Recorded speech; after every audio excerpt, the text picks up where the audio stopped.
Well, it's finally spring. That means blue skies and putting out the plants. First though, we have to make the soil. That's this time on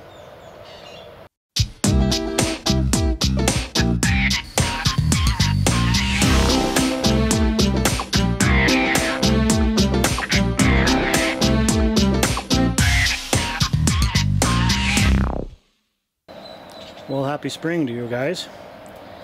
There's only a few items that needs to go into your soil.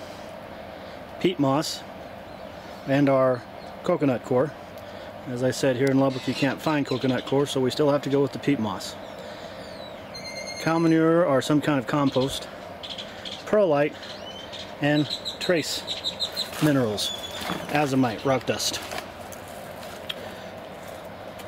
The way you're supposed to do it is 1 part peat moss, 1 part compost, and 1 part perlite. I don't really do it that way because I use these bottom watering, or what's called self-watering pots. They have a reservoir, these areas right here where water can sit, and then the soil fits down into this thing here and is soaked up through these holes, and that way the water comes up from the bottom, and there's a reservoir in there to hold extra water. So there's no reason for me to put a bunch of perlite in my soil, because perlite's there just to hold on to moisture. But if there's a reservoir at the bottom of the pot holding all the water you need for a couple of days, don't really need that much perlite. Well, in an attempt to try to be somewhat scientific, I'm going to use this 5-gallon bucket to fill with the compost, and then I'll fill it the same amount with the peat moss, and then put them all together.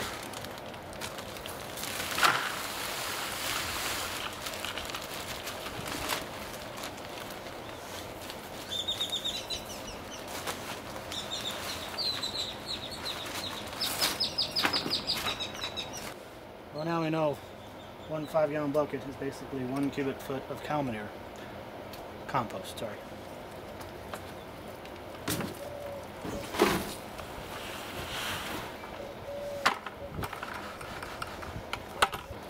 And now a bucket full of the peat moss.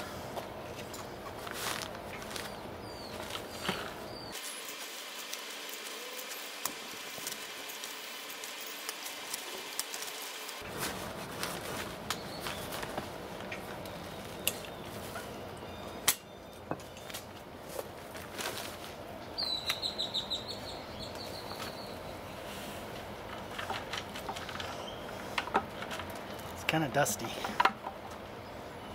And a little bit of the perlite, and we'll be ready to start mixing.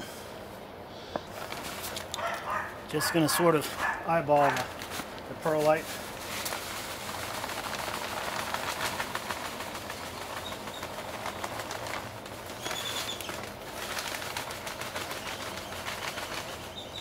I don't really have a lot of azomite left over from last year.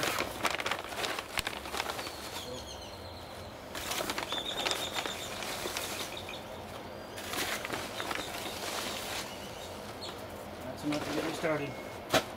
Now, get the pitchfork and mix her up.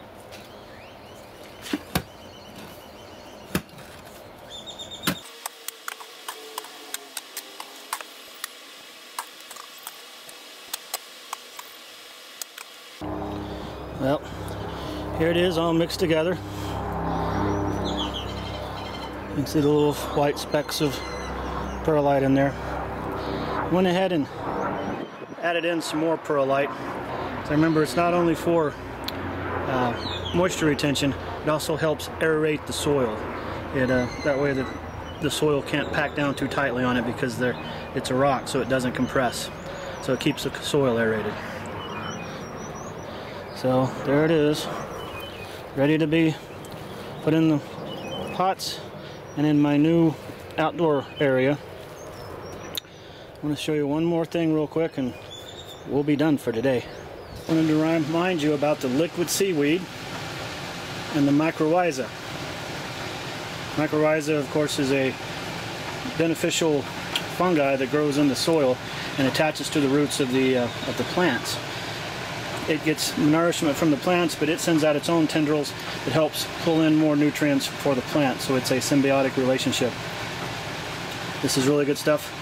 What I'm doing right now is, these are a few of the plants I'm fixing to put out. I soaked them overnight in the solution for the mycorrhiza so that they could get enough and get a head early start on that. Remember the liquid seaweed? It is, you mix it up and you put it in a sprayer like that. You spray the foliage of the plants, and it's pulled in that way. It's a liquid fertilizer. It works out really, really well too. So don't forget those two things this year, and you should have a great, great, great crop. That's it for this edition of The Gadget Gardener.